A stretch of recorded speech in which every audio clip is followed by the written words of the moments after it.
બહુ ભૂવા કરે બહુ ફર્યા હોય ને એટલે આપણે બધું ચિતરી નાખ્યું હોય. બેહાડી માતા ઉઠાડીને વારાઈ નાખી દીધી, કિલ્લા માર્યા, આ કર્યું તે કર્યું, બધે 25 જાતની વિધિઓ કરી હોય. 25 દેવની શક્તિઓ વાટા મારતી હોય એટલે મારે ચઈ પકડ્યું કે હા શું કોટ? ઘરની માતા તો દેખાય જ નહીં. પેલા તો દેવ બધા નડવા વાળા બહાર ફરતા હોય, પણ એવી રીતે બહુચર માતા પૂજો તમે? બહુચર પૂજો છો? બહુચર જે કે કહીશ, પણ બહુચર એવું કે છે કે હું હમણાંથી બહુ સીટી રહું છું.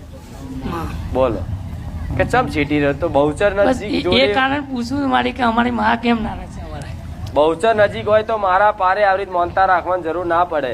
ઘેર બેઠેલી બહુચર જ તમને કોઈ બીમારી ના થવા દે. પણ બહુચર સીટી છે એનું કારણ છે કે તમને ભાઈઓમાં પેલો તો રાગ નહીં.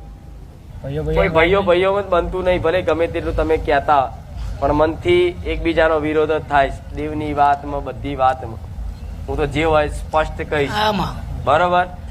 ભાઈઓ ભેગા બેહીને જે દાડ માતાના નિવેદ હકેથી કરે એ દાડ માતા નિવેદ અમીનો ઓળકાર આવે. બરોબર? પણ નિવેદ કરો છો ને તારે તે મન વગરનું એ તમે જાણો જ છો.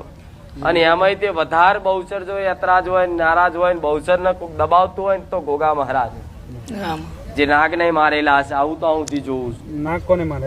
ભગવાન જોડે. ગોગા મહારાજ કોને મારે? મારા પપ્પા મારેલા. તો જવાબ આલો ને ગોડા. આટલું છું તો વિચારવા ના રહેશો ને બધું રહેશે. મોટા બાપા થાય, એમના પપ્પા થાય, ભાઈના. હા તો નાગ મારેલા ને એટલે નાગ ના કારણે આ દીકરો કોનો? મારો. દીકરો આનો. નાગ કોણે માર્યો? મારા પપ્પા. તારા પપ્પાએ. તો આ નાગ નું દુઃખ હતું. આ લોહી પડતું ને, આ તકલીફ પડતી ને, આ નાગ ગોગા મહારાજ નું દુઃખ હતું. એટલે ગોગા